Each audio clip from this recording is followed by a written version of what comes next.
잘 주무셨나요? 이렇게 밖에 나와서 하룻밤 같이 주무시고 나면 각 사람의 뭘 알 수 있을까요? 개성을 알 수 있어요. 개성을. 개성을 알기 위해서 나는 굉장히 좋은 어감으로 개성을 알고 있는데 어떤 사람이 그럴까요? 개 같은 성기를 알 수 있다고. 진짜 개 같은 성기 다 드러납니다. 같이 잡아야 알아요. 사람이. 어떤 사람 자다가 잠꼬 자는 사람이 없나, 어떤 사람 덥다고 문 열으라는데 어떤 사람 춥다고 이불 덮는 사람이 없나. 미치겠어요 진짜로. 어떤 사람 코 고는 사람이 없나, 약간 이를 드덕드덕 가는 사람이 없나, 약간 뭐 별의별 사람 다 있는데 놀랍게도요 그런 상황이 날 때 짜증 났죠. 그죠? 짜증이 났죠? 아니요. 그냥 그렇게. 그렇죠. 짜증 나는 뭐, 저래야 천국 간다니까요. 왜? 아니요. 내 손 들지 마세요. 짜증 나고, 시기나 분노하고, 술에는 막 나발이고, 막 귀찮아, 만사 귀찮다. 그렇게 우리의 죄를 또 하나님은 드러내시는 거예요. 그러면 도대체 하나님 나라는 짜증과 분노가 없을 터인데 어느 정도로 나를 하나님께서 때려잡아야, 표현이 좀 거칩니다. 하나님께서 어느 정도로 나를 때려잡아야 괜찮아요. 괜찮아요. 덥다고 문 열세요. 그래, 여세요. 춥다고 문 닫으라고 예, 그러세요. 이거 되어야 하나님 나라 들어가시겠죠? 그냥 여러분들이 아직도 죽이시지 않는 이유는 물론 하나님께서 우리를 반드시 죽여가실 거예요. 이 역사 속에서 반드시 우리를 죽였어야 하나님 나라에 완전히 들어가게 하시는데 그 죽는 일들을 연습하라고 우리를 교회로 불러주셨어요. 교회는 그리스도의 몸이기 때문에 그리스도와 함께 죽는 연습하라고 교회를 불러놓았어요. 근데 교회에 왔는데 죽으려고 하지 않고 살려고 하더란 말이죠. 자기 죽고 남 살리는 게 교회여야 합니다. 그리스도의 몸이어야 하거든요. 남 죽이고 내 살려고 하는 거 이게 지옥이죠. 그죠? 여러분 어제 하루를 통해서도 아마 철저하게 경험하셨을 때요. 내가 죽고 당신이 사세요. 이게 복음이거든요. 하나님의 아들이 이 땅에 오셔서 당신이 죽음을 원래 살려주셨잖아요. 내 죽고 당신 사세요. 이게 무슨 나라라고요? 하나님 나라. 지옥은요? 내 살고 니 죽으라 해요. 니 죽고 내 살. 이게 지옥이거든요. 그러면 이 하나님의 나라를 어떻게 이루어갈 수 있는가? 제가 목요일 날 혼자 점심을 먹었는데요. 집사님 어디 갔습니다. 수련회 간식 샀다고 따라 부산까지 갔다 왔다고 혼자 우리 시락국밥집에 자라가는 시락국밥집에 앉았는데 앞에 그 텔레비전 보니까 다르마 또는 뭐 사람 행복 이런 얘기를 가지고 수도원하고 한국의 절인데요. 그 절은 주로 수도하는 절, 그러니까 명상하고 기도하는 절이에요. 그래서 중세에 아주 전통 있는 그 수도원하고 그걸 두 개를 대비하더라고요. 대비하면서 같은 얘기를 하는 거예요. 메멘토 모리라는 말 아시죠? 죽음을 기억하는. 그러니까 이 수도원에서 기도하고 노동도 기도라는 거죠. 그렇게 아주 기도를 깊이 하는 게 수도원이잖아요. 수도원에서 이제 기도를 하는 사람들 얘기를 쭉 보여주고 또 절에서 우리 한국절이에요. 한국절에서 그 진짜 땡땡이 중들 말고 제대로 기도에 정진하는 그런 사람들 이야기를 쭉 나오더란 말이에요. 그 선언의 방장도 나오고 이제 그런 얘기를 서로 비교하면서 하는데 수도원에서 하는 이야기 그런 이렇더라고요. 하나님의 말씀을 읽고 그 말씀을 묵상함으로 하나님의 말씀이 어떻게 우리에게 뭐 역사한다 이런 얘기도 하면서 일과를 마치고 제일 저녁에 기도 시간에 기도실에 이렇게 모이는데요. 제일 마지막 기도실에 모이는데 나는 그게 조각된 인형인지 정말로 시신인지를 잘 구분하는데 제가 볼 때 미라 같아요. 정말로 이렇게 어떤 중세시대 때 상당히 신부 같은 그런 복장에 미라가 가운데 딱 놓여 있더라고요. 미라. 그게 뭐 인형에도 좋아요. 그러니까 거기서 기도하고 이제 마지막 일과를 마치고 돌아가는 거예요. 뭘 기억하는 거죠? 메멘토 모리. 죽음을 기억하는 거죠. 그러니까 그 시체를 보면서 마지막 일과를 마치는 거예요. 마지막 일과를 야, 참 좋더라고요. 우리도 예배당 입구에다가 시체 하나 갖다 밀 하나 갖다 놓아야 될 것 같아요. 들어갈 때도 보고 나올 때도 보고 죽음을 기억하세요. 자, 그렇게 죽음을 기억하니까 뭘 비울 수가 있어요? 마음을 비우고 욕심 비울 수 있잖아요. 자, 절의 이야기입니다. 절에서 그 스님이 하는 얘기가 우리 인간의 제일 큰 문제가 뭐냐면 자기 중심이라는 거예요. 자기 중심. 그 김세영 교수가 제 은사이기도 한데요. 그분이 죄를 어떻게 정의했냐면 이기적인 개인주의를 죄라 그랬어요. 이기적인 개인주의. 이거 다 우리에게 있나요? 없나요? 다 있잖아요. 이기적인 개인주의. 그러니까 그 스님이 그 얘기를 하는 거예요. 제가 지금 신부님들 얘기하고 스님 얘기하고 같이 하는 거예요. 그 스님 얘기가 뭐라고 하냐면 자기 중심이 문제이기 때문에 자기 중심을 어떻게 해라? 내려놓아라. 아이고 참 대단한 얘기죠. 내려놓아라. 우리나라에서 아주 히트친 책 제목이 있죠. 내려놓음. 자, 그러면 내려놓으면 되는 거예요? 안 되죠. 그래서 어떻게 해요? 이탈이 나옵니다. 더 내려놓음. 더 내려놓음. 그래 나오세요. 더 내려놓음. 더 내려놓음. 보세요. 제가 지금 신부님 이야기, 그 스님 이야기 다 같은 거예요. 내려놓아라. 자기를 부인해라. 불교는요, 철저하게 자기 부인의 종교예요. 자기를 부인해라. 그러니까 기도를 왜 하느냐? 자기를 내려놓는 기도를 거예요. 아니, 스님들의 기도가 그거예요. 자기를 내려놓는 기도. 자기 부인의 기도. 그러니까 일체의 시비 분별심을 없애는 것. 그 시비가 뭐예요? 옳고 그름이거든요. 그러니까 시비 분별심을 내려놔야 돼. 그게 시비 분별심이 있다면 아직도 선악을 판단한다는 거예요. 그럼 불교도 진리를 구하는 거예요. 진리가 무엇인지는 모르지만 진리를 찾아가는 거예요. 그래서 율법주의적으로 나오면 반드시 불교적으로 나와야 돼요. 불교적인 것하고 율법적인 거 같이 간단 말이에요. 그래서 성당하고요, 저라고 아주 친하게 지나잖아요. 그러니까 그 안에 시비심을 옳고 그름을 분별하는 그게 죄이기 때문에 시비심을 버리라 이거예요. 그러면 이 시비심이 언제부터 나왔습니까? 선과 악을 분별하는 것은 선악과 딴거부터 시비심이 나왔거든요.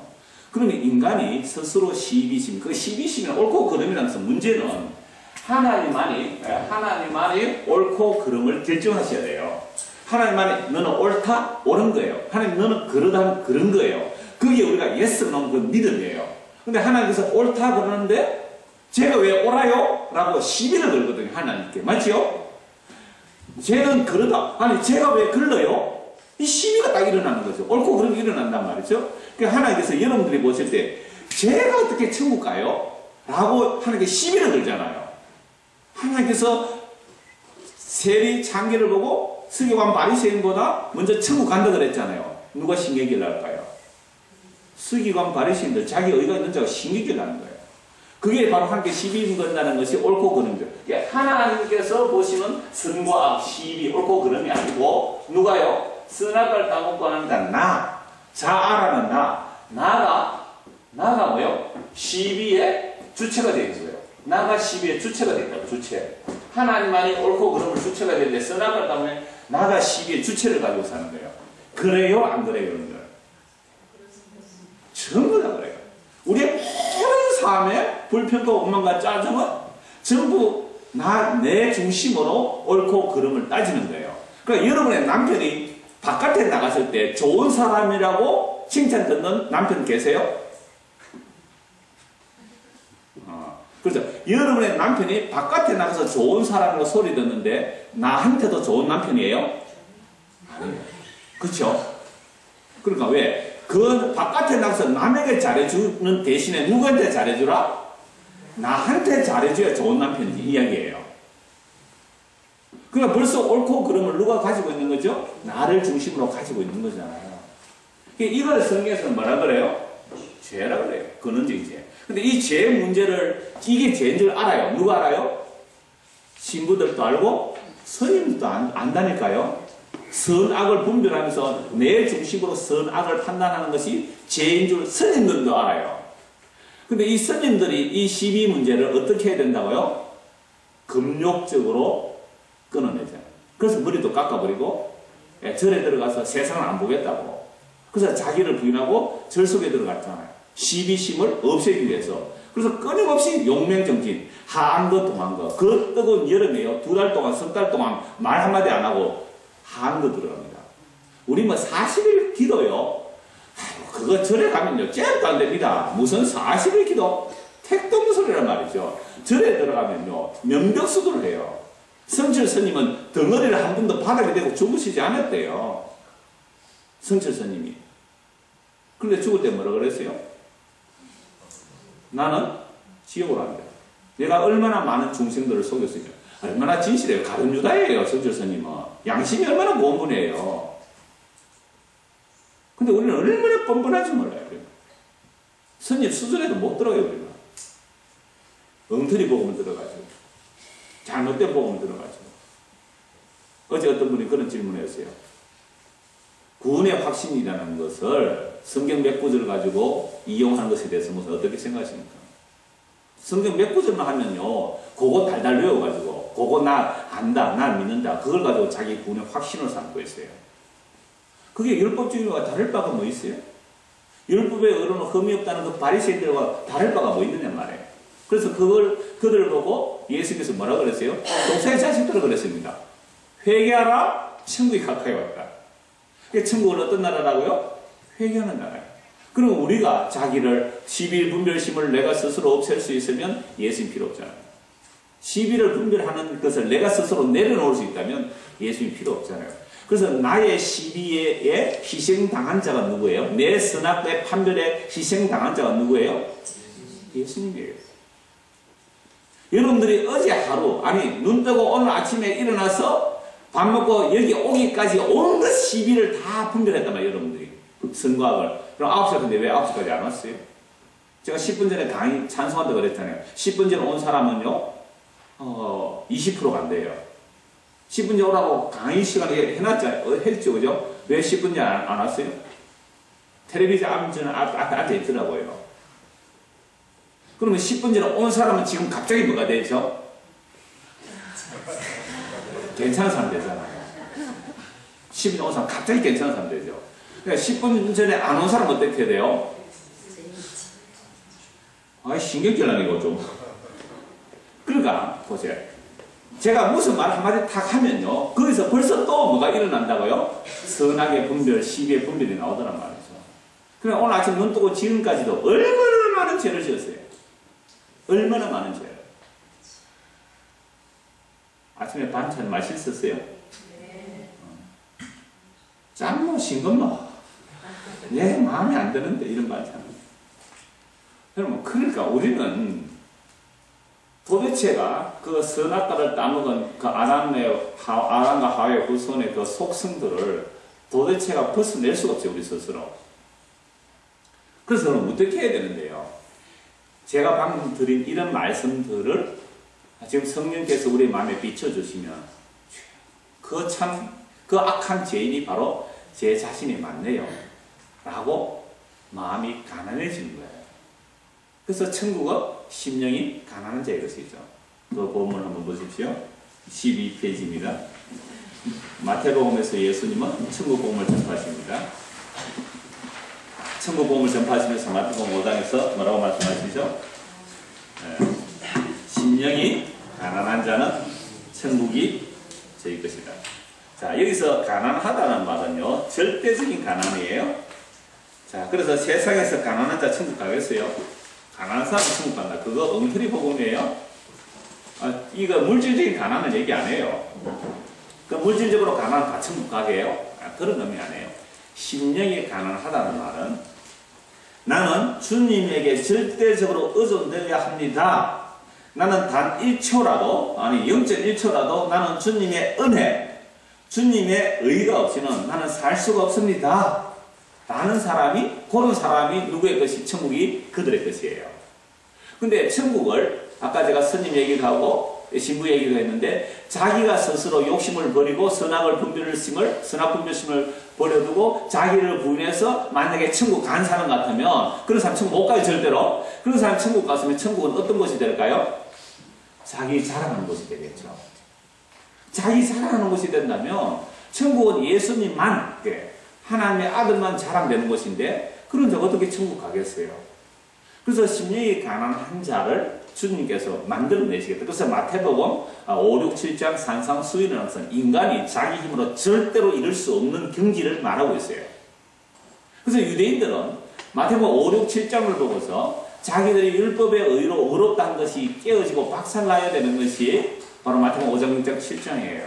그래서 인도의 마하트마 간디 같은 사람은요, 예수 안 믿었거든요. 그런데 마태복음 5, 6, 7장을 실천했잖아요. 그래서 천국 못 가는 거잖아요. 왜? 비폭력 무정. 그래서 인도가 영국을 지배하고 있을 때 그 영국을 물리치는데 어떻게 물리쳤어요? 비폭력 무저항. 그게 또 하나의 종교가 되어버렸잖아요. 피우라. 마음을 피우라. 불교잖아요, 그게. 그래서 인도, 힌두교, 불교 다 통하는 거예요. 세상의 종교 다 통해요. 이 기독교도 세상의 종교가 통하면 그건 기독교가 아니에요. 기독교는 그래서 복음이라고 그러잖아요. 복음이라는 것은 종교적으로 절대로 접근할 수 없는 겁니다. 그래서 마음이 가난하다 이 말은 나는 절대적으로 하나님께 의존되어야 합니다. 원래 하나님께서 에덴 동산에서 아담과 하와를 만드셨을 때 절대 의존적인 존재거든요. 그래서 선악을 따먹고 났을 때 유혹이 너도 하나님처럼 되리라. 이제 스스로 존재하는 자가 되고 싶은 거예요. 피조물이 아니라 스스로 존재하고 싶은 거예요. 그래서 하나님의 이름은 나다 그랬잖아요. 당신의 이름이 뭡니까? 내다 이랬잖아요. I am who I am. 나는 스스로 있는 자다. 나는 마음을 있게 하는 자다. 라고 했는데요. 인간이요. 죄를 짓고 내가 내다. 그러니까 나 주장. 그죠? 자기 주장이 죄란 말이에요. 하나님만이 자기 주장을 하실 수 있는 분이에요. 근데 우리가 자기 주장 늘 해요. 밤제비 복귀하니까 기분 좋습니까? 안 좋습니까? 대답 안 해도 됩니다. 곤란하니까. 제가 왜 제일 뽑아 넣으신지 제가 미리 오면서 말씀드렸잖아요. 참 하나님께서 우리를 얼마나 사랑하시는지, 왜 하필 내 구역에 저렇게 내 마음에 안 드는 자를 붙여주셨는지 아시겠습니까? 이거 하나님 큰 사랑이에요. 왜 하나님께서 내 마음에 안 드는 저런 사람을 우리 구역장으로 붙여줬는지 미치겠어요 진짜로. 목사님 구역장 바꿔서 있어. 그런 분 없어요. 구역장 걔네 또 오해하실라. 우리 교인들은 아직 구역장 바꿔달라는 사람 아직 한 명도 없어요. 아직까지는. 구역장이 얼마나 교인들을 기쁘게 했으면 그럴까요? 그래서 하나님의 나라는요. 하나님의 나라는 바리새인과 서기관들의 의가 아닌. 그래서 이 마태복음에 그랬잖아요. 너희는 먼저 그의 나라와 그의 의를 구하라 그랬잖아요. 그래서 하나님의 의를 구한다는 것은 내가 얼마나 가난한 자임을 알아야 의를 구하는데 그 의가 어느 정도로 나아야 되냐면 마태복음 5장 20절에 바리새인과 서기관들의 의보다 더 나은 의가 있어야 하늘나라에 들어간다 그랬어요. 그러니까 예수님께서 인정한 이 세상 인간들이 도달할 수 있는 가장 높은 경지의 의가 누구의 의예요? 바리새인과 서기관들의 의예요. 그러니까 우리가 바리새인, 서기관, 예수님이 욕했다고 우리가 막 바리새인, 서기관 욕하는 데 아니에요. 그럼 바울 사도가 자기 자랑을 위해서 율법 지켰나요? 바울 사도가? 물론 해치란 무덤처럼 그렇게 종교적으로 권력을 누린 자들은 있어요. 그들 말고 진짜로 하나님을 사랑해서 율법 지켰어요. 그래서 하나님 외에 다른 인간을 하나님이 한 그들을 이단으로 여기고 그들을 살인하기까지 하는 게 열심히 했던 사람이 바울 사도잖아요. 그래서 바울은 뭐라고 고백합니까? 나는 율법의 의로는 흠이 없다 그랬거든요. 그게 누구예요? 바리새인의 의예요. 그 정도로 바리새인의 의였던 이 바울이 율법에 나타난 하나님의 한 의를 이단이라고 정죄했단 말이에요. 근데 이 바울이 부활했으니까 예수님을 만나고 나니까 내가 바로 예수님 죽은 죄인 맞네 라고 이제 바울이 전하는 의는 율법에서 난 의가 아니라 로마서 3장 21절에 보면 19절 이하에 보면 율법 외에 나타난 하나님의 한 의예요. 그럼 그 의는 예수님을 믿음으로 말미암는 그 믿음조차도 은혜의 선물로 주어졌기 때문에 믿음으로 말미암는 의의 선물이거든요. 그래서 예수님을 믿음으로 의롭다는 받는다는 것은 이미 아브라함에게 하면서 복음을 전했어요. 그러니까 복음이 먼저예요. 아브라함의 복음을 전하고 복음 이후에 모세에게 430년 율법을 주신 이유는 왜 인간이 율법의 의가 아닌 믿음으로만 의롭다함을 받는가를 먼저 보여주면서, 그래서 아브라함 언약이 먼저예요. 그 다음에 모세 언약이에요. 그 다음에 새 언약이거든요. 새 언약은 다윗과 예레미야를 통해서 언약한 그 새 언약, 그게 바로 예수 그리스도께서 완성하시잖아요. 그래서 아브라함과 다윗의 자손 예수 그리스도의 세계라 그러잖아요. 그럼 모세를 왜 중간에 빼요? 아브라함과 모세와 다윗 이렇게 왜 안 나가는 거죠? 단지 유다 지파를 말하는 게 아니에요. 아브라함에게 언약하신 그 하나님, 다윗에게 언약하신 그 하나님, 그러니까 아브라함과 다윗이 일방적인 하나님의 은혜를 받거든요. 그것처럼 우리는 율법으로 하면 어느 인간도 의에 이를 수가 없는 거예요. 자기가 율법에 의롭다, 그 600일세에 완벽하게 다 지키고, 아니 그보다 더 지켰잖아요. 왜? 세칙까지 지켰으니까. 헌법에는요 세칙이 있어요. 부칙이 있어요. 그 세칙과 부칙까지 다 지켰다니까요. 유대인들은. 장로들의 유전과 전통까지 다 지켰어요. 그렇게 율법에 흠이 없다는 그들이 왜 의에 이르지 못하는지를 모세 율법을 통해 보여주는 거죠. 그래서 율법에 가입한 것은 죄를 더하게 하며 죄로 드러내게 하는 역할을 한단 말이죠. 그렇게 해서 아브라함이 받은 복은 믿음으로 의롭다를 받는 복인데, 이 복이 이방인인 오늘 우리에도 예수를 믿음으로 의롭다를 받는 복이에요. 그러면 예수님을 믿음으로 의롭다를 받았다는 사람들은 일체에 뭐가 없는 거죠? 자기의 의가 없는 거예요. 그래서 하나님의 은혜로 우리가 예수님을 믿게 되면 뭐 자기를 비우자, 마음을 비우자, 내려놓자, 아니면 자기를 부인하면 그것조차도 자기 의가 된다니까요. 나 이렇게 자기 부인 잘했는데 왜 너는 자기 부인을 못해? 이렇게 나오는 거예요. 이런 사람 또 교회에 많대요. 어느 교회예요?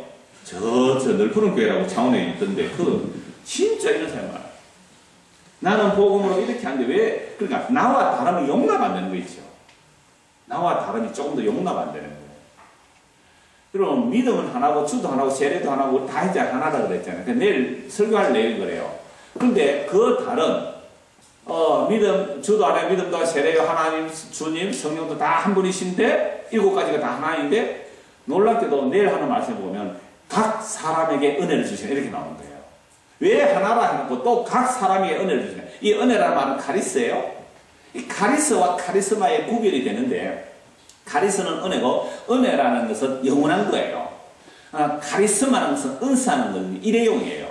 우리가 휴지 쓰다가 버리잖아요. 그죠? 그래, 카리스마라는 것은 그건 기능적이고 일회용이에요. 근데 성경은 놀랍게도 카리스와 카리스마를 별로 구별하지 않고 써요. 그래서 카리스라는 말을 은혜라도 번역하고 은사로도 번역하고 은총으로도 번역해요. 또는 카리스마를 은혜로도 번역하거든요. 그러니까 이걸 너무 그렇게 구별할 필요는 없지만, 그러나 우리가 조금 알아야 될 것은 카리스와 카리스마는 조금 구별할 필요는 있어요.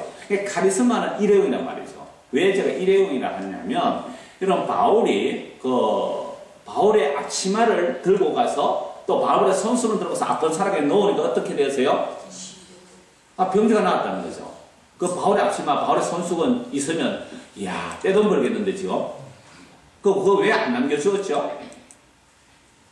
바울의 앞치마, 바울의 손수건 왜 안 남겨두었을까요? 일회용이거든요. 일회용이라면 일회용이요. 제가 평소에 휴지로 코를 풀었습니다. 이 휴지가 어떻게 해요? 코 풀었으면 어떻게 돼요? 버려야 되잖아요. 근데 이 코 푼 순간 이거 들고 있을 사람 누가 있겠느냐 말이에요. 근데 놀랍게도 제가 은사주의를 싫어하거든요. 하나님의 은사는 감사하죠. 근데 은사주의자들이 깨어지지 않으면요, 은사로 계속 나요. 일회용으로 계속 나요. 그래, 나도 코푼 수건 들고 있단 말이에요. 코푼 수건 들고 있단 말이에요. 그러니까 은사주의로 나가는 사람들이 다 그쪽으로 나가요. 주장을 하다 보면. 그러니까 이 은사주의자들은요, 얼마나 알아가는지 몰라요. 그러니까 그 은사주의를 깨는 데는요, 고난이 다른 사람보다 10배, 20배 더해요. 그게 누구였어요?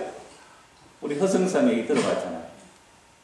그래서 그 은사주의가 깨어져서 어디로 와야 되냐면 은혜로 와야 돼요. 은혜는 십자가거든요.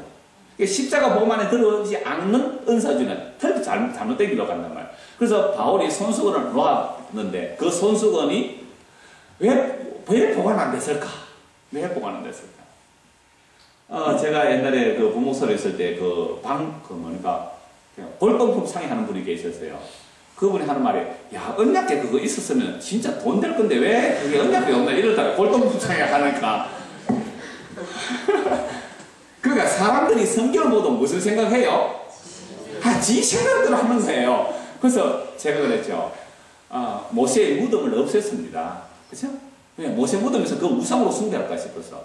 그래서 모세의 노뱀을 사람들 뭐 했어요? 모세의 노뱀을 그 일회용이거든요. 부숴버려야 돼요. 부숴야 되는데 모세의 노뱀을 우상으로 숨기고 있었잖아요. 그래서 누가 부숴버렸습니까? 어느 왕이 부쉈죠? 히스기야가 부숴버렸어요. 노 쪼가리라고 확 부숴 갈아엎어버렸단 말이에요.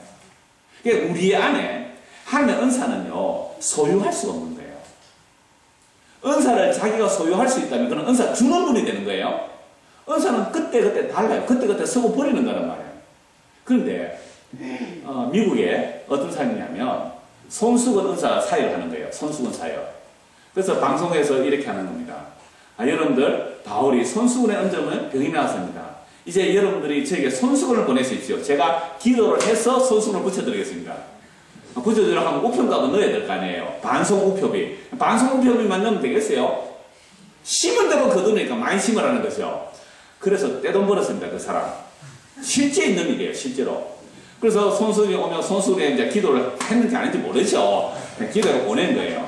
그 보냈더니 그 손수건을 받아가지고 애가 아파가 열이 어제 열 나가고 우리는 목사가 얼마나 믿음이 없으면 집사님 아파가 열이 펄펄 나면 딱 기도 한번 하면 될 텐데 병원 가서 닌거 맞고 아침에 싱싱하게 살아났잖아요. 그러니까 손수건을 얹어보면 될 텐데 그래서 손수건을 얹으니까요. 어떠세요? 답장이 온 거예요. 우리 애가 열이 났는데 손수건을 얹었더니 우리 애 열이 나왔어요. 내가 배가 아파가지고요. 저는 배 아파가지고 밥도 안 먹습니다만 배 아파가지고 손수건을 배에 얹었더니 배탈이 나왔어요. 이런 거예요. 자, 이걸 간접으로 수집해서 광고를 또 하는 겁니다.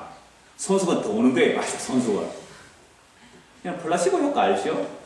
밀가루 한 뭉쳐서 배 아플 때 먹여놓고 이 배 아플 때 툭 쳐야기도 하면 뭐예요? 나와버린다니까요? 심리적인 요법, 플라시보 효과 다 나타날 수 있어요. 심지어 사탄까지 도와주면, 마귀까지 도와주면 그거 뭐 더 대단한 일. 그 사이를 우리나라 교회에서 어떤 사람이 해요. 그래서 실제로 그 손수건 이렇게 기도해가 손수건 얹었더니 이재로 맞죠? 거기서 그렇게 해요. 그래서 그게 간증에 나오더라고요. 신문에. 목사님이 기도한 손수건 얹었더니 배가 나왔더라고요. 세상에. 그럼 한국 병원 문 다 닫아야죠. 그래서 예수님께 사람들이 표적을 요구했습니다. 그때 예수님 하신 말씀 그렇잖아요. 악하고 엄나는 세대가 표적을 구하나 내가 너에게 보여줄 표적은 무슨 표적밖에 없다? 십자가밖에 없다고. 요나의 표적은 십자가의 표적이에요. 십자가는 사람들이 미련하고 어리석어 끓이는 거잖아요. 그것만이 구원이라고. 그래서 하나님께서 우리에게 은혜와 은사를 주세요. 그 은혜와 은사를 주셔서 반드시 어느 쪽으로 인도해 가실까요? 십자가로 갑니다. 그래서 바울은 무슨 얘기밖에 안 했어요? 나는 예수 그리스도의 십자가 외에는 자랑할 수 없다. 왜? 내가 그 십자가에 죽었고 그 십자가를 중심으로 두었을 때 내가 세상에 다 죽고 있는 거예요. 죽은 거 뭘 취할 게 뭐 있어요? 죽은 건데. 세상 사람들이 나를 볼 때는 바울이 보니까 뭐로 보여요? 죽은 자라 보여. 그래서 세상 사람들이 여러분을 볼 때 당신은 참 죽었네요 라고 하면 그 사람은 천국 갑니다. 근데 세상 사람들이 우리를 볼 때 죽은 자로 볼까요? 안 볼까요?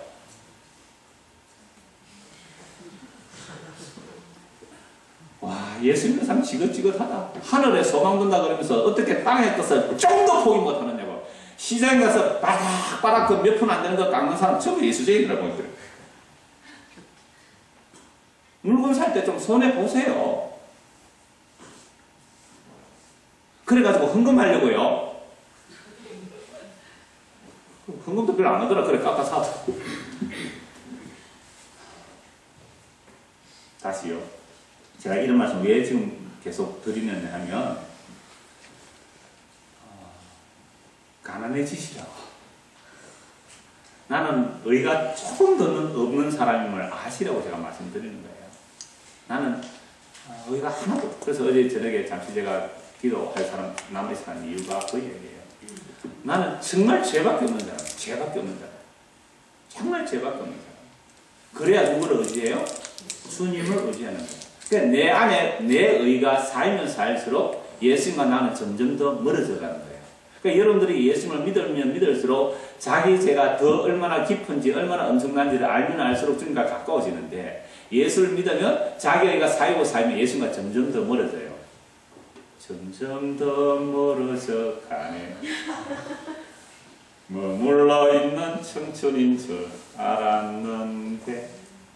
아침과 나와 늘 같이 좋은 관계로 머물러 있는 줄 알았는데, 자고 깨니까 점점 더 멀어져 가네요. 점점 더 멀어져 가네요. 여러분, 그런 관계로 가요? 아니면 점점 더 가까워지는 관계로 가요? 점점 더 가까워지는 관계로 가면 자기는 정말 죄인이라서 나는 죽어서 마땅하고 나는 없어져야 마땅하고 나는 삭제돼야 되고 이거 옛사람 이게 깨져야 되고 부서져야 되는 사람을 알게 되는 거예요. 그래서 주여 제발 날 좀 죽여주십시오. 내가 나를 죽일 수 있다면 예수님 필요 없어요. 그죠? 내가 나를 부인할 수 있다면 예수님 필요 없단 말이에요. 그 절에 가면 되잖아요. 그렇게 하려면 저 성당에 가시면 되고 저 수도원에 들어가면 되잖아요. 그러니까 우리는 이런 말씀 보면서 주여 제발 날 좀 죽여주십시오. 그게 바로 내가 그리스도와 함께 십자가 못 박혀 죽은 날이 아니에요. 그래서 이제 내가 산 것이 아니라 내 안에 그리스도께서 사신 것이라. 이제 내가 육체 가운데 그래서 살아있다 사는 것은 나를 사랑하사 자기 목숨을 버리신 그 하나님의 아들을 믿는 믿음으로 사는 거예요. 이 한 믿음이 있다면 우리 안에 용납이 되어야 되는 겁니다. 어떻게 해요? 나와 다를지라도. 주께서 우리를 오래 참으심으로 나를 받아주셨거든요. 나 같은 자를 받아. 그래서 바울 사도가 로마서에서 말씀합니다. 그 사람을 주께서 받았으니 너도 받으라 말이에요. 근데 왜 우리가 시비를 분별해요? 그 사람에 넘어지고 자빠지면 누구에게 달린 거예요? 주인에게 달린데 네가 왜 시비 거느냐 말이죠. 다른 사람에 넘어지고 일어서면 입대지 마세요 제발. 수근수근 하지 말란 말이에요. 그건 벌써 누가 되어 있는 거예요? 내가 주체가 되어가지고 하나님만이 하셔야 될 그 판단을 내라고 있잖아요. 네 판단받는 그 판단으로 판단받으리라. 판단하는 것 자체가 자기 안에 이미 시비심. 제가 불교적 용어를 자꾸 씁니다만 선악의 판단을 자기 하고 있는 이게 주체가 되어 있는 거예요. 이걸 죄라 그래요. 모든 삶의 상황 속에서 가정생활이나 교회생활이나 회사생활이나 할 것 없이 전부 다 나를 중심으로 내가 좋고 내가 기분 좋고 내 분위기에 맞다면 선으로 보고 내하고 안 맞으면 악으로 보잖아요. 그래서 예수님이 이 땅에 오셨는데 얼마나 예수님이 내하고 안 맞았으면 천지를 지으신 하나님이 나에게 왔는데 내하고 안 맞으면 그 예수를 때려 죽였을까요? 그래서 신앙은 복음은 내가 예수를 얼마나 때려 죽였느냐에 로부터 출발하는 거죠.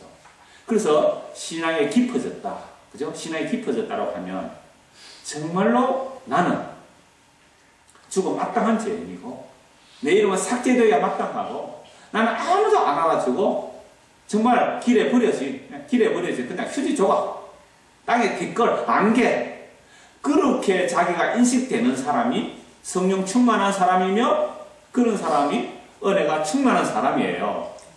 그러니까 이런 방향으로 안 가더라 이 말이죠. 안 가더라. 그래서 하나님 나라는 하나님께서 자기 뜻대로 이루어 가실 하나님 나라예요. 그러니까 우리의 뜻, 우리의 의지가 조금 더 통하지 않는 게 하나님 나라예요. 제가 어제 아브라함 링컨 연설 얘기하면서 이 땅의 인본주의라는 것은 사람에 의한 사람의 우리는 의하면요 영어에서 우리는 의하면 다 통하잖아요. 주격에도 의, 소유격에도 의, 목적격에도 의하면 다 통해요. 근데 영어는 정확하게 해야 돼요. 그래서 by the people, over the for the people이에요. 사람의, 사람 주체예요.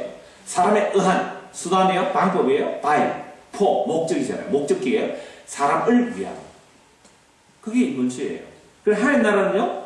하나님에 의한, 하나님을 위한 하나님의 나라. 근데 그 하나님의 구체적으로 하나님 이 땅에 오신 분이 누구예요? 예수. 그래서 예수에 의한, 예수를 위한 예수의 나라. 이게 무슨 나라예요? 하나님의 나라예요. 우리 인간의 뜻과 의지가 하나도 안 통하는 나라. 60억이 다 달려들어서 하나님 뜻을 변개시키려 해도 변개되지 않는 나라. 그게 진짜 하나님 나라거든요. 그래서 이 나라에 하나님께서 데려가실 자는요. 얼반 죽여서 데려가는 것이 아니고 얼반 죽이는 게 아닙니다. 어떻게 해요? 완전히 죽여서 데려간다니까. 완전히 죽여서. 그러니까 이 길을 누가 가고 싶겠어요? 그래서 끌려가는 거예요. 제가 어떤 분하고 문자를 주고받으면서 그랬어요. 또 수련회 가서 생방송 한대요. 내가 귀찮아 죽겠네, 참말로. 네, 그랬어요, 그분한테. 그러니까, 그분이 그래요. 그 임지유쌤도 하나님께서 그렇게 서신 거 어떻게 하시겠습니까? 아, 좀 자유롭게 하면 될 텐데. 이 세무사도 또 이렇게 보고 있잖아요. 몇 명이 보는 신문에 있습니다. 아니, 내가 내 뜻대로 안 된다니까요. 어쩌겠어요. 예, 그만 하십시오. 그래서 제가 그 문자 주고받은 그분이 그랬어요. 아니, 내가 바울도 아닌데 말입니다.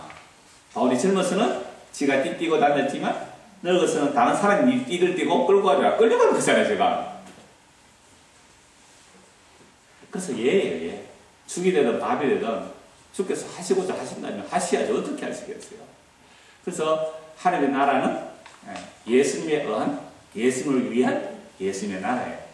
골로새서 한번 찾아보시죠. 2장입니다. 골로새서 2장.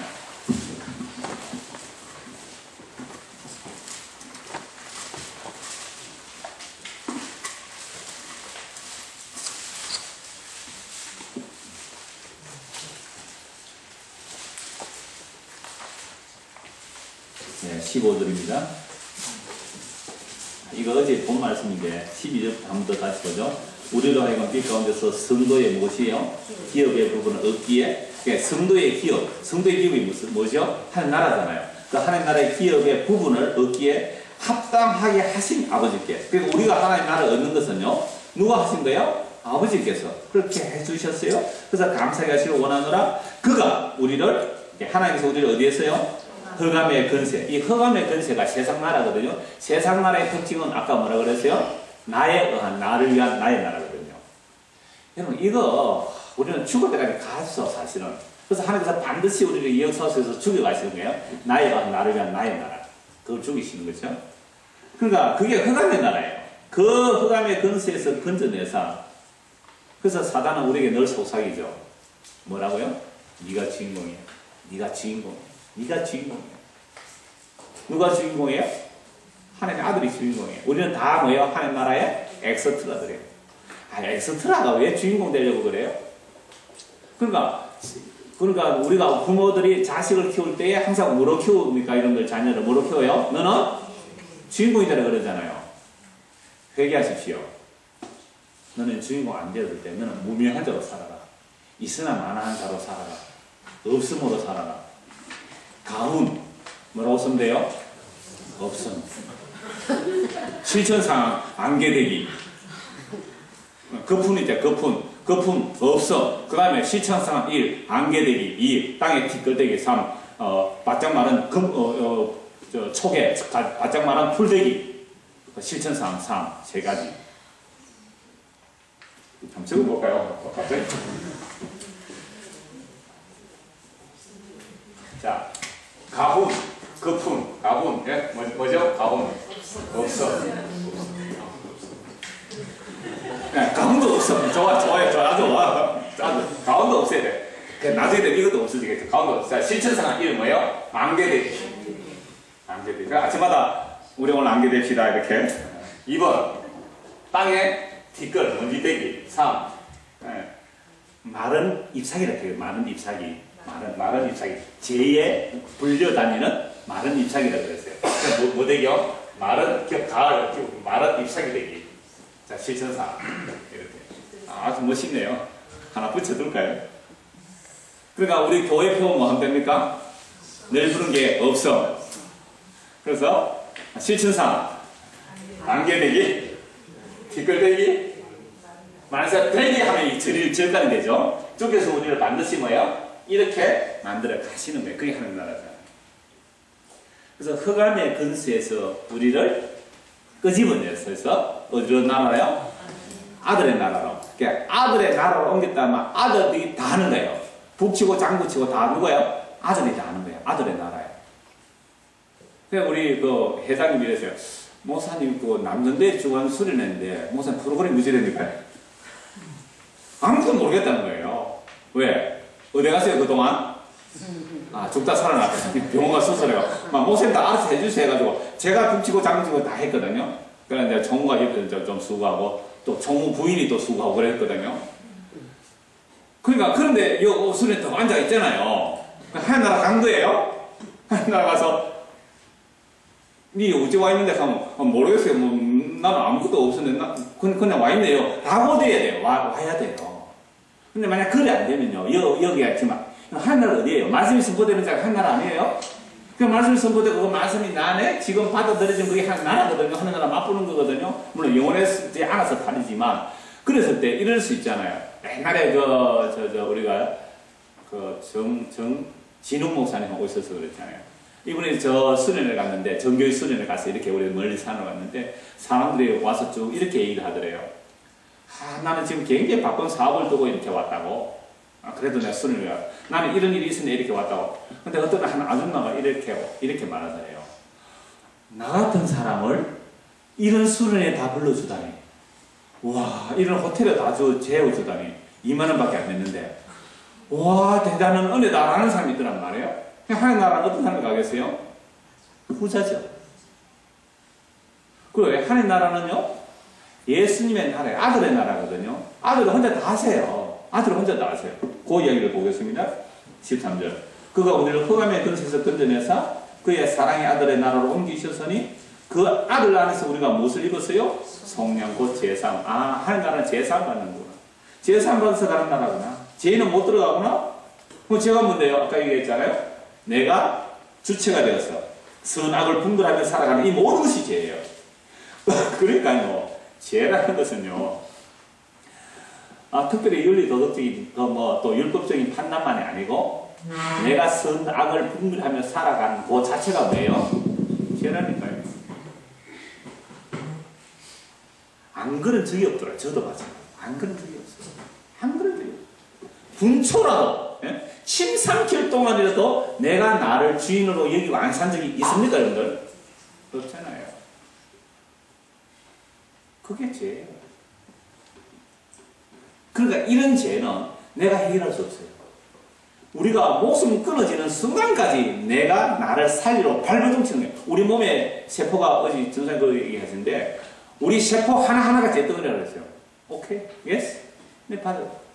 우리 세포가 한 60개에서 70개, 70조, 60조에서 한 70조가 된다는데요. 이 세포가 하나잖아요.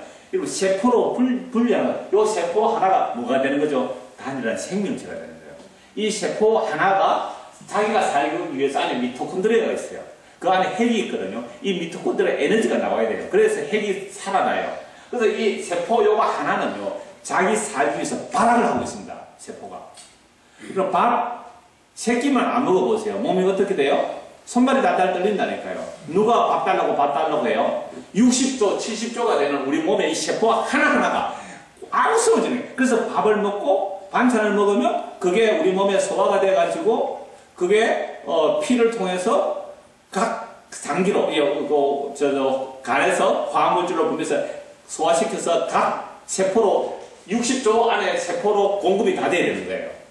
그러니까 배가 고프다는 말은 이 세포 하나하나가 다 살아 움직이는 거죠. 다 세포 생명체거든요.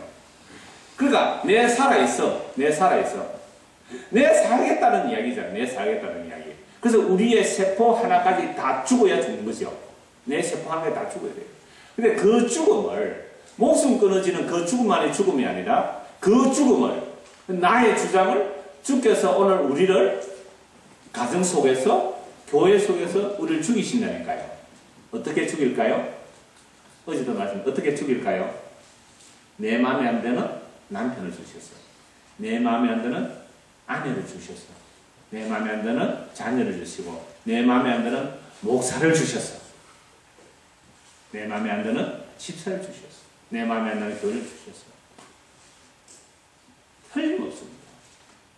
여러분들 속에 분노가 일어난다면, 덜 죽어서 분노가 일어나거든요. 그 분노가 일어났을 때에 그 분노는 예수님을 향해 칼을 겨누고 죽이고 싶은 거예요. 남편 죽이고 싶은 사람 많았잖아요. 마누라 죽이기 영화가 나왔어요. 박종훈 주연, 최진실이. 어떻게 하면 마누라 죽일까?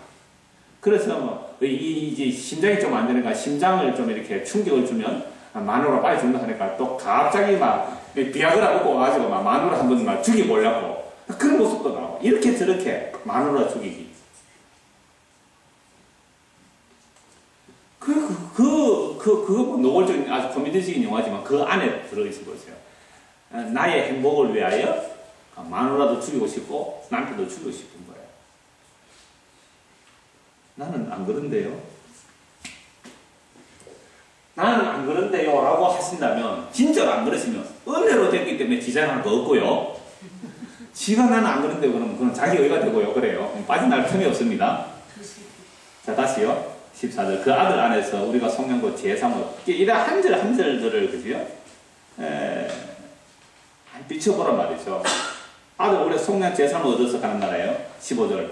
그는 보이지 아니하는 하나님의 형상이시요. 하나님의 영이 보일 수 없잖아요. 그러니까 하나님을 보여주시면 예수님인데, 자, 모든 피조물보다 먼저 나신이시니, 16절을 같이 읽겠습니다. 만물이 그에게서 창조되되 하늘과 땅에서 보이는 것들과 보이지 않는 것들과 혹은 왕권들이나 주권들이나 통치자들이나 권세들이나 만물이 다 그로 말미암고 그를 위하여 창조되어. 자, 아까 by the purpose of the preparation. 자, 예수님이 하나님의 형상이시고 이 만물이 저와 여러분들 포함되는 이 우주 만물 안에 저와 여러분 포함되어서 그에게서 창조되죠. 만물이 주에게서 나오고 주로 말미암고 주에게로 돌아간다 하듯이 주에게서, 예수님에게서 창조된 거예요. 그래서 보이는 것과 보이지 않는 것과 왕권, 주권, 통치자, 권세자 할 것 없이 만물이 다 그로 말미암고, 즉 예수님으로 말미암아 지음을 받았고, 누구를 위하여? 그를 위하여 창조되었다. 그러니까 오늘 저와 여러분은 예수님으로 말미암아 지음을 받았고 예수님을 위하여 지음을 받은 거예요. 예수님으로 지음을 받고 예수님을 위하여 지음을 받았어요. 근데 두 가지 그릇이 있어요. 하나는 진노의 그릇이 있고 하나는 긍휼의 그릇이 있어요. 진노의 그릇도 하나님이 자기 영혼에서 그렇게 쓰세요. 어쩔 수 없죠. 진노의 그릇으로. 하나는 긍휼의 그릇이에요. 그러면 긍휼의 그릇으로서 쓰인 사람의 특징이 뭐냐라고 할 때에 그 안에 하나님의 긍휼과 하나님의 자비와 하나님의 용서가 담기더라 이 말이죠. 그래서 예수님의 비유를 통해 보면 하나님 나라는 이런 거구나. 그거 알게 돼요. 그래서 하나님 나라가 어떤지 이제 비유를 통해서 마지막 시간에 보려고 하는데요. 자, 다시 12쪽 보십시오. 마태복음 13장 한번 펼쳐주시죠. 또 13장에 천국 비유가 많이 나오니까요. 마태복음 13장 보겠습니다.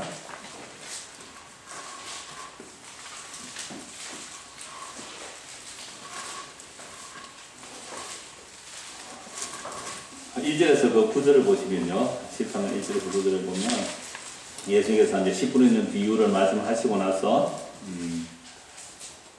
씨 뿌린 말씀을 이제 먼저 말씀하시죠. 그래서 비유로 말씀하시고 나서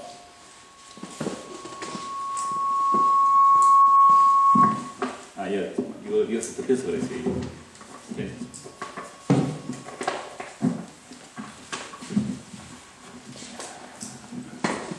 비유를 말씀하고 나서 마가복음 4장 13절에 보면 이 씨 뿌리는 비유를 알지 못하면 다른 비유를 알지 못한다 그렇게 말했어요. 근데 왜 예수님께서 비유로 말씀하시느냐라고 하면요. 비유로 말씀하시냐면 들을 자만 듣게 하기 위해서. 그래서 비유로 쉽게 설명했던 게 아닙니다.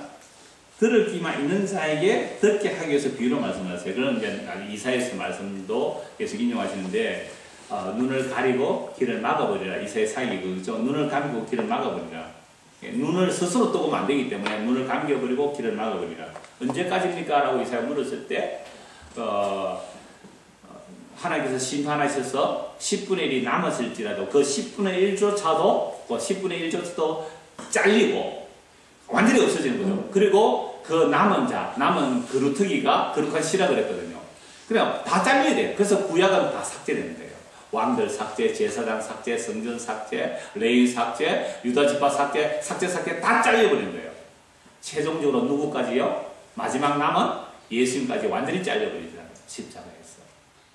그리고 나서 그 십자가에 죽으신 분이 성령을 보내심으로 이제부터 뭐를 열어주세요? 눈을 열어주시고 길을 열어주시면 하나님 나라를 말씀을 통하여 볼 수가 있는 거예요. 그게 이제 씨 뿌리는 비유예요. 그래서 이 씨 뿌리는 비유를 가장 크게 오해하는 이유가 그러면 씨 뿌리는 비유 분명히 성경 그렇게 말씀하고 있거든요. 씨 뿌리는 자가 천국은 이렇게 표현하죠. 13장 1절 한번 보시죠.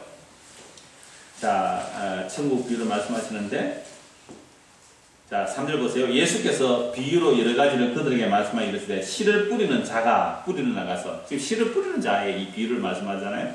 자, 이런 씨 뿌리는 비유인데 대부분 그 많은 사람들 할 때 이 씨 뿌리는 비유를 밭의 비유로 설교를 하더라고요. 그래서 제가 지난 화요일 날 교회에서 이거 이제 이 원고에 작성하고 있는데 우리 송 집사님 어떤 전사님을 한번 모시고 왔어요. 김밥집에 들어갔는데 어떻게 아는 사람이 있더래요. 그 서로 다 아는 사람에서 어디서 만났지 하다가 옛날에 어느 교회에 같이 다녔던 사람이었어요. 그분이 이제 다른 교회에 가셨고 그분이 그 송 집사님 어머니를 이렇게 알고 또 송 집사님 어머니가 또 그분을 좋아하고 그랬다고 그래요. 그래서 지금은 교회를 찾고 있다라고 얘기해서 그래서 어떤 사람이 널푸른 교회를 한번 가봐라 얘기했는데 널푸른 어디 있는지 몰랐대요. 다니면서도. 왜 널푸른 교회는 잘 안 보이잖아요. 고개를 쳐다봐야 보이잖아요. 저 비디오에 있어가지고 안 보이더래요. 그래서 이제 송 집사 와서 쭉 얘기를 하는데 희한하게 우리 송 집사가 신앙생활 했던 것과 비슷한 그런 하루에 3번씩 교회 나가고 하는 거 있잖아요. 약간 그 정도로 열심히 그렇게 했던 그 어떤 분을 모시고 왔어요. 이번 주일날 뭐 예배들 한번 본다 그러던데 그분이 그 얘기를 또 하시는 거예요. 그 어떤 여자 목사님이었는데 자기가 헌신충성했어요. 개척교회는 헌신충성 막 이렇게 해서 이제 근사도 되었는데 어느 날 그러더래요. 근사님은 옥토 바칩니까? 라고 묻더래요. 왜 그 말 물었을까요? 전에는 순종 잘 하더니 근사가 내가 잘 못했겠죠. 그래서 자기가 근사가 되다 보면 조그만한 교회 근사가 되다 보면 자기가 다 책임을 져야 되잖아요. 그게 너무너무 부담이 된 거예요. 그러니까 당신이 옥토 바칩니까? 라는 얘기를 또 지금 좀 에콘 하나 좀 틀어드릴게요. 장기편 좀 에콘. 당신이 하나만 어디에 틀어놓으면 돼요. 저 중간에 하나만 좀 틀어놓으면 돼요. 옥토 바칩니까? 라고 묻더래요. 그래서 설교를 할 때 이러잖아요. 돌짝밭이 되면 안 됩니다. 또는 가시밭이 되면 안 됩니다. 여러분 무슨 밭이 되라고요? 옥토밭이 되라고. 여러분 밭이 스스로 돌멩이 막 이렇게 푹 토하는 그런 밭이 있어요. 가시가 막 등불이 있으면 그 가시를 밭이 톡 그렇게 되는 밭이 있어요? 없잖아요. 농부는요 밭을 탓하지 않아요.